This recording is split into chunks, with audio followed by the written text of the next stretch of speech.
morning, good afternoon, good evening, wherever you may be, and welcome to a special edition of Open Up Live Talk Show. Today we have a very special guest, Vincent Cubitt, South African Transformational Guide, and we have a really exciting show lined up for you. Before we get started, some information about our group and myself. My name is Dipchand Ramcharitar. I'm the Outreach and Development Coordinator here at Voice of Men 360. Voice of Men 360 is a non-profit organization founded in 2020 and is based in London, Ontario, Canada. Voice of Men 360 was born out of seeing a tremendous need and stepping up to provide services to help, support, and overcome men and boys' life challenges. We are part of International Men's Day. International Men's Day has been serving for over 25 years, and so far 95 countries around the world joined together and doing various activities regularly. International Men's Day follows 6 pillars, which is the overall well-being of boys and men. We follow in the same footsteps. Why open up? Well, because we as men do not open our hearts, are not willing to share all our matters with anyone. When we keep our emotional challenges within ourselves for a longer time, at some point they will explode and it will affect our health condition in many ways.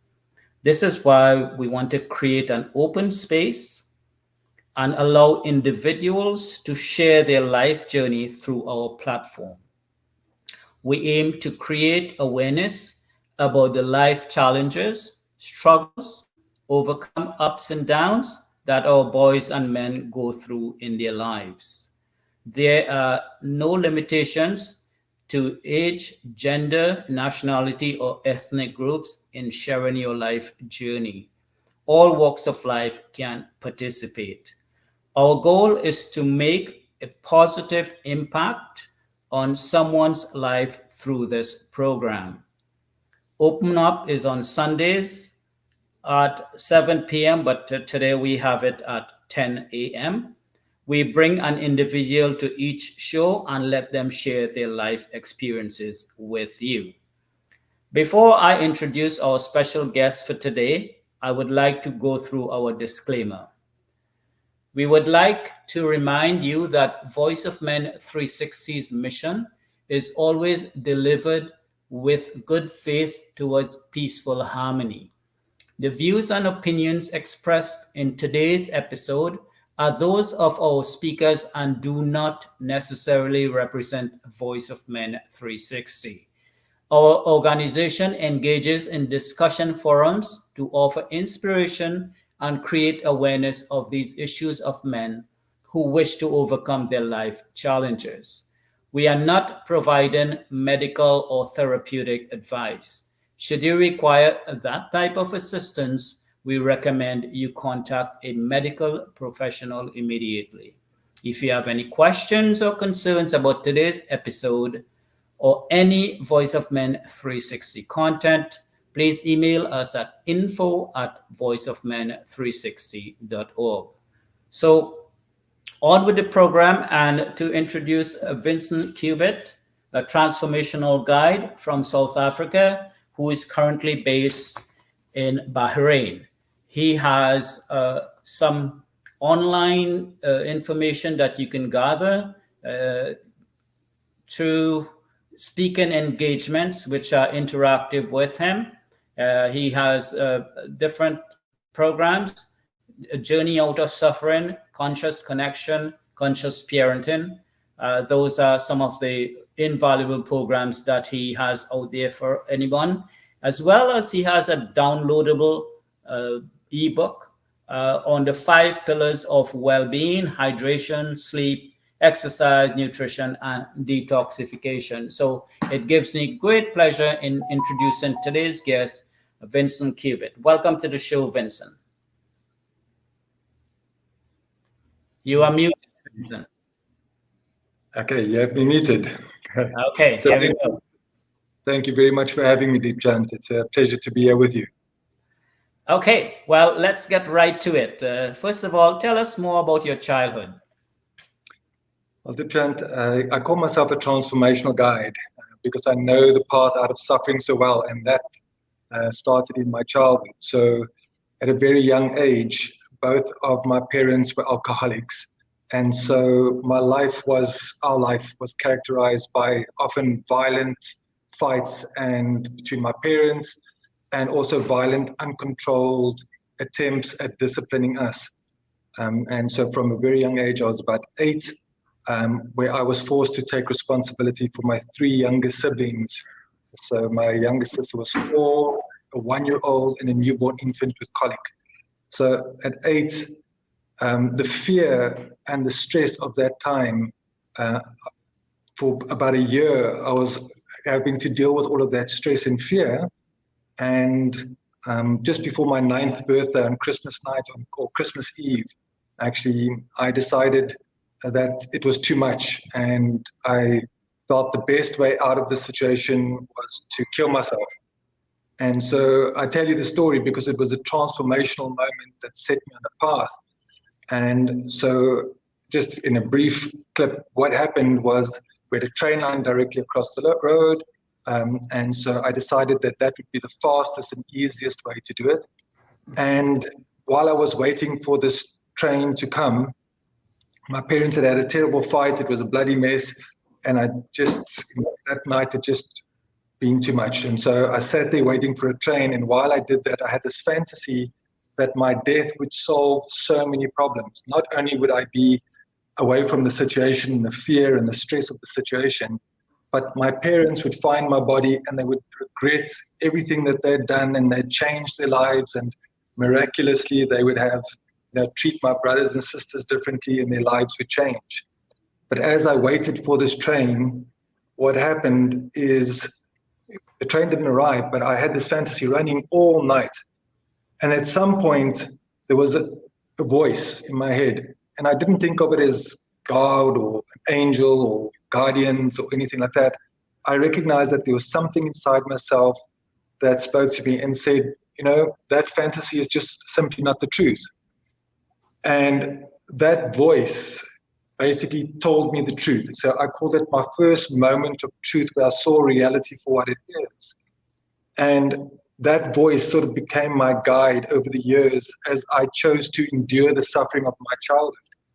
And so the gift of that moment was not just strength and the endurance to carry on, but what it had done, it had focused my attention inward where I'd found some sort of guidance. And as I relied on that guidance over the years, that guidance, that voice became stronger and stronger. And we might call that intuition now, but that voice became my guide throughout my life. And so my childhood, as I said, from that trauma, it shifted me and changed my path completely to where I now am a guide for others. Wow, what a interesting, to certain parts, touching and inspirational story, Vincent. You obviously have been through a lot in your life, and we're happy that that train never came. And you're here today. You brought so much meaning and joy to so much people in life. So that's a big positive, and anybody at all can benefit from your story. So again, excuse me, moving on, can you tell me what type of relationship you had with your dad, and how did that impact your future?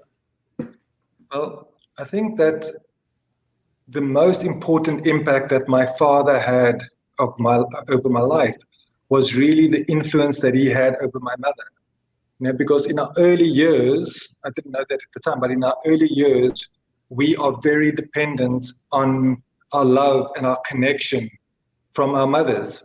And although our fathers are obviously there too, we are dependent on the feminine for nurturing and love and connection.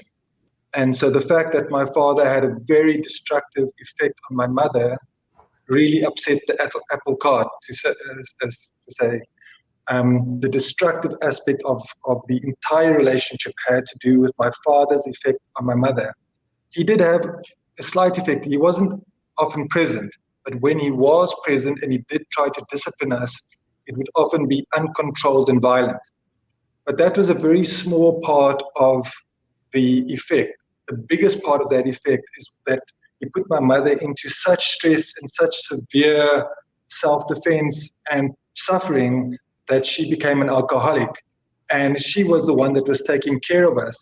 And often I would be left for 2 weeks at a time or 3 weeks at a time alone at 8 with these 3 younger children, nappies, feeding, sleep time, clothing, bath time, all of that. And so for any mothers out there, you'd know that for an 8-year-old, that was just far too much. So that was really the effect that my father had. And we grew up hating him as the villain in that story. Well, I'm sorry to hear that. Obviously, your mom did, went out, I would say, out of a way, as many mothers do, to ensure that the nurturing was there. And then she picked up where your father should have been in terms of discipline and whatnot. So, unfortunately, these situations do happen. There are many, many good fathers out there, but I obviously, from what you're saying, can't say the same about your dad. In some ways, it seemed to have helped you become stronger, more resilient, and more, I guess, molded more into a man earlier than you normally would have expected to. And again, so to your mom, all the blessings, all the kudos go out to her for really holding down the fort and really holding the family together when your dad obviously neglected his basic duties. So again, it's another part of your story that is very inspirational, very telling, and we're certainly happy that you're here to share it with us. So, on the next question, tell us what inspired you to pursue the path you are currently on. Well, as I said, from that moment on the train tracks where I actually decided to kill myself, and that was just before my 9th birthday, as I said, for the next almost 10 years of my life, both my parents were violent alcoholics. And so I often was left to fend for the family by myself. And by the time I finished high school, I went off into the military, and I did a sort of a special forces training in which I was forced into the most difficult physical, mental, and emotional situations, and forced to endure that as part of the training, where I learned that our minds were incredibly powerful and that our perceived limits were only a tiny fraction of our actual abilities as human beings. And I recognized during that training that our choice to endure suffering strengthened us. And so over the next couple of years, I went on a journey more inward, where I then read a book which gave me an energetic vocabulary, which opened me up to a world of sort of almost like a download, where I was tapping into some sort of information within myself, which I later learned people call the Akashic records.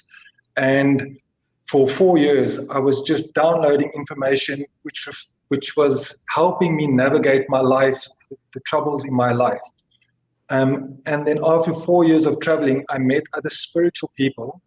And this process had been happening in my head, which made me feel quite special, because everybody was saying, wow, this is incredible information. You should be a guru, you should open up an ashram, you should do all these things. So my ego started to feel a little special. And then after my travels, I got back to South Africa, and I met other spiritual people who would then say, well, that sounds like the Akashic records, that sounds like a Tao Te Ching, and they mentioned various books out there. And I was a little puzzled, because this had been happening in me. And I very quickly realized that this information, so as I said, my ego bubble burst, but it was replaced by something more valuable. And what it was replaced by was an understanding that this information, this inner guidance and inner wisdom that I tapped into, was common to all of us. So how that my whole journey had affected me, and what then made me take this path was that I realized as human beings, there was so much more to our journey as being human. And that if we tuned into it, we could tap into our own inner wisdom and our own inner guidance. And I set my intention then to obsessively understand how to do that, how we could heal ourselves, how we could tap into this information and this guidance system, and how I could share that with as many people as possible. So that became my life's journey and purpose. Excellent. Well, you certainly have made a mark, and I hope people out there take advantage of the wonderful programs that you have out there for the masses. What would you say are the core values of your current journey? Well, I think there are three core values that I like to share with people. And certainly the first is that there is a deeper purpose to our lives.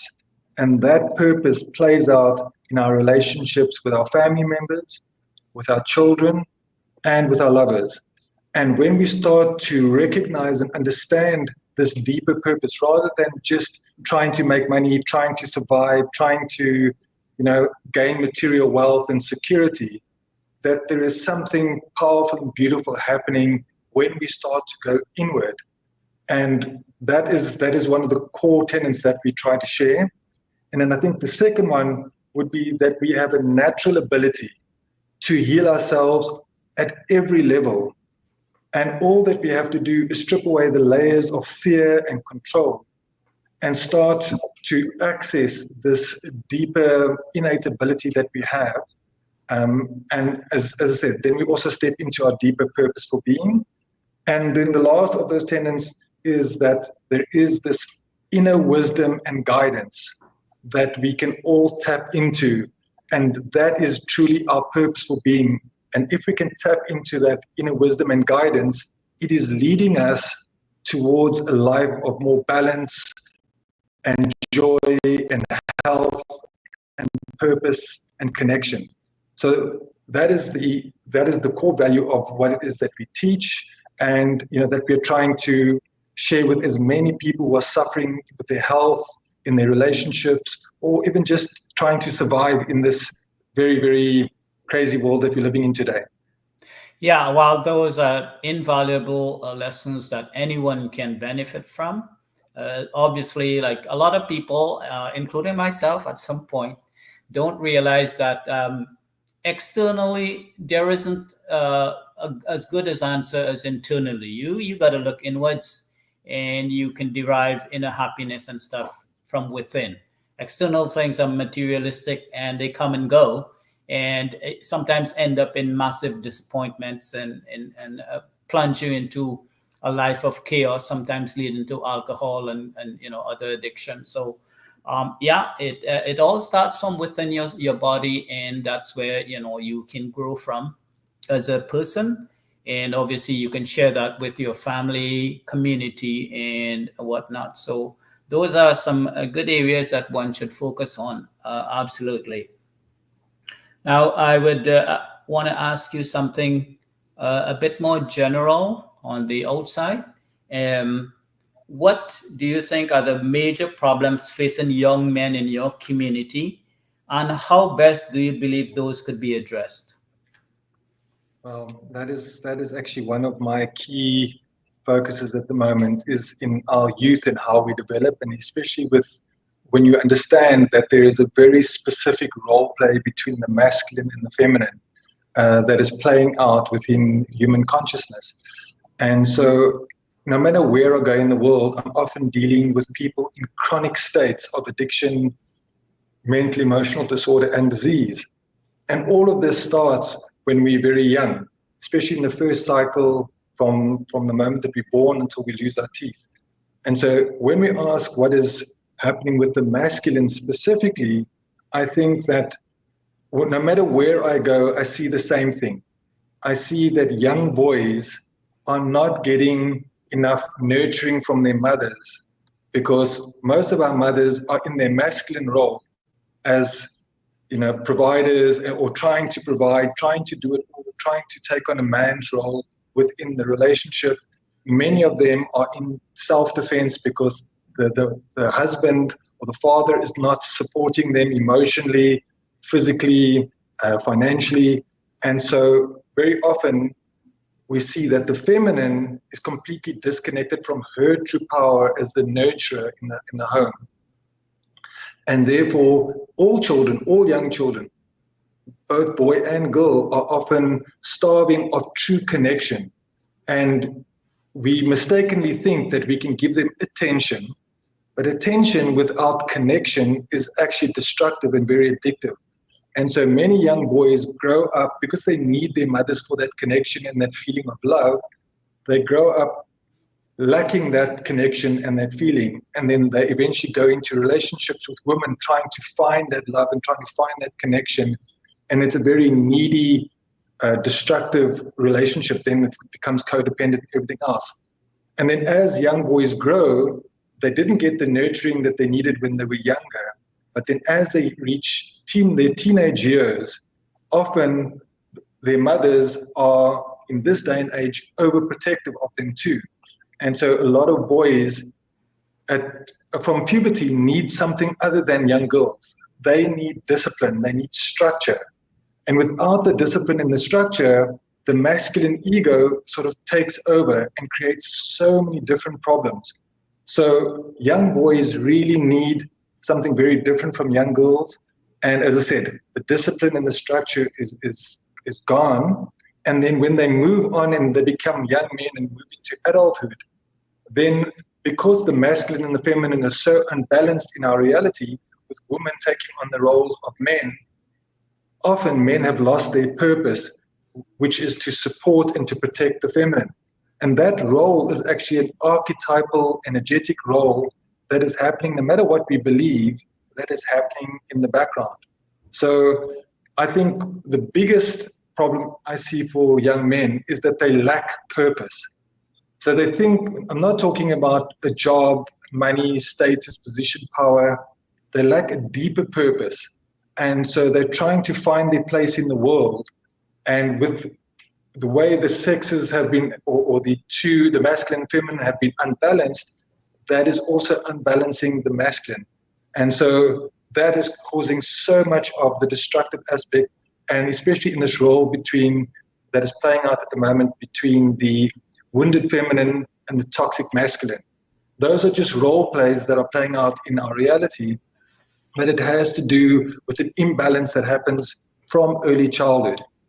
So the big solution that we have for young men is that as they go through this pampered stage with their mothers overprotecting them, not getting the structure and the discipline they necessarily need so that they can feel proud and that they can feel strong, what is really useful is for them to go into a boys to men kind of ritual where they are taught deep masculine values that help them find what they really need. And often the greatest thing men need as they become teenagers and move into adulthood is respect. Without that, the masculine actually has great problems stepping into their full power, which is to support and protect, the feminine. But I know those are very archetypal conversations, and obviously it's a much deeper conversation than we have time for today. Yes, that is true. And I agree with you. The general structure of civilization is women are nurturers, men are disciplinarians. And unfortunately, the way how society has evolved, it hasn't gone very well in that there are lots of single mothers out there. And so the mother has to take on the dual role of disciplinarian and nurturer. And what happens based on results, unfortunately, this is considered controversial, but this is actual history, is that children who grow up in a single mother home do not fare well as compared to a two-parent household or a household with a single father. And again, this is anecdotal. I don't have scientific evidence to back this finding, but any society you go to, this is pretty much what you have. So in reality, what we have today is what you described, but what we really need in society is for the both parent to take their roles and apply to their children, and so that way we would have a flourishing society. Men and young boys and girls would grow up into adults who are responsible, caring, nurturing, loving, and whatnot, and pass on these traits to Exactly. posterity. So we need that. Men have a crucial role to play in society. One thing I must say, and again, I don't know what it's like where you are, but there are lots of factors. I'm not trying to make an excuse here. I'm just giving the facts. There are a lot of factors out there that are against men in society, and one of the worst is the family court system. Men are given a very, very difficult time, and the suicide rate, for example, goes up threefold for men who have been given, a very harsh reality check after a divorce decision. So this is something that we obviously hoping to change. We are working on areas that we can shed light to, the legislative body of government.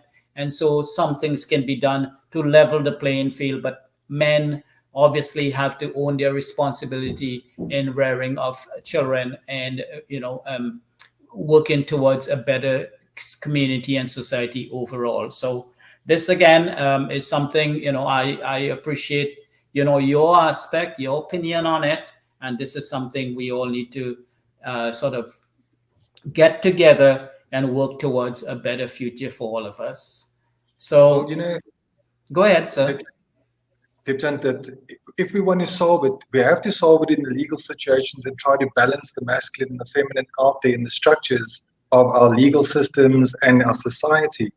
But the core issue is bringing balance to the masculine and feminine within the relationship, because the masculine and feminine are actually two aspects of the same thing, of unity. And so as soon as we try to elevate the masculine, we have to suppress the feminine. And as soon as we elevate the feminine, we have to suppress the masculine.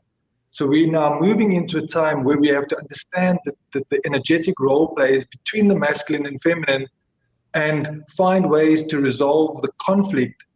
It's almost the inbuilt conflict that exists within relationships that creates so much havoc and break up families and relationships, because we do not understand the deeper purpose of our relationships to our lovers and our children.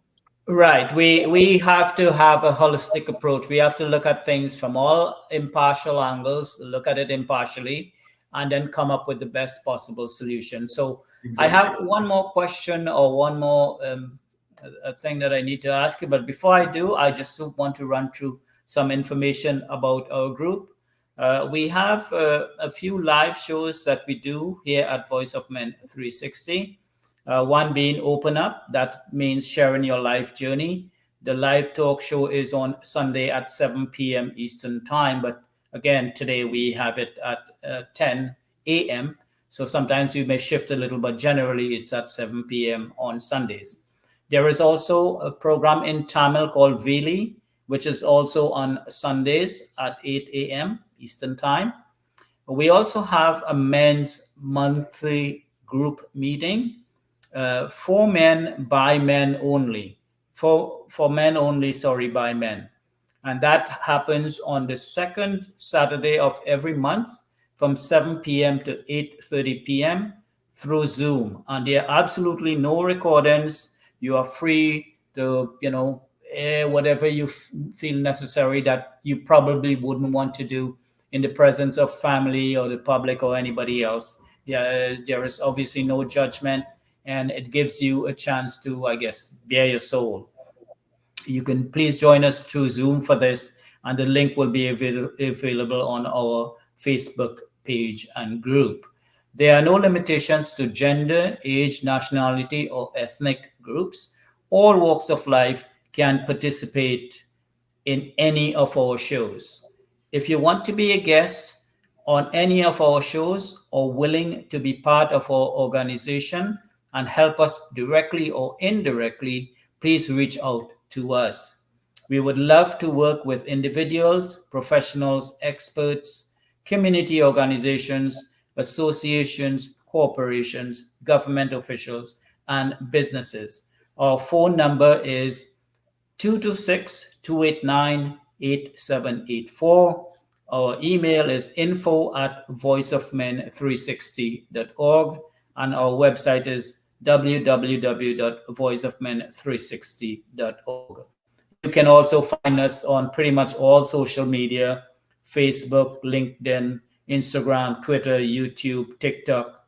Please subscribe to our YouTube channel, Voice of Men 360. We want to reach out to more people and help as many as we can. Please continue to support us. Thank you. So, Vincent, again, it's been a pleasure having you here. Finally, I want to ask you to let the people out there know how they can contact you and what you have to offer in a sort of a nutshell terms.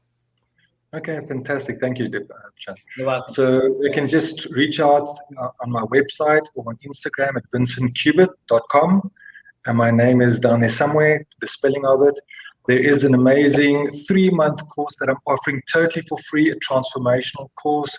We are also trying to reach as many people as possible with this very natural system that helps us go inward and find our own empowerment and our own ability to heal ourselves. So they can check out, this free 3-month transformational program online. Okay, well, again, we've come to the end of our program, short as it may be. I'm sure we would have loved to spend more time with you, delve a bit more into what you have to offer to the public out there. I certainly would think that, especially since I went through, I downloaded your 5 pillars and I found it very, very interesting. It's quite a lengthy read, but it's worth worth the time, that someone can go through and get additional information. So again, Vincent Cubitt, thank you so much. Vincent Cubitt, Transformational Guide from South Africa, currently in Bahrain. And to the public out there, thank you so much for tuning in to us today. We wish everyone a good and safe journey forward. Thank you and have a good time. Goodbye.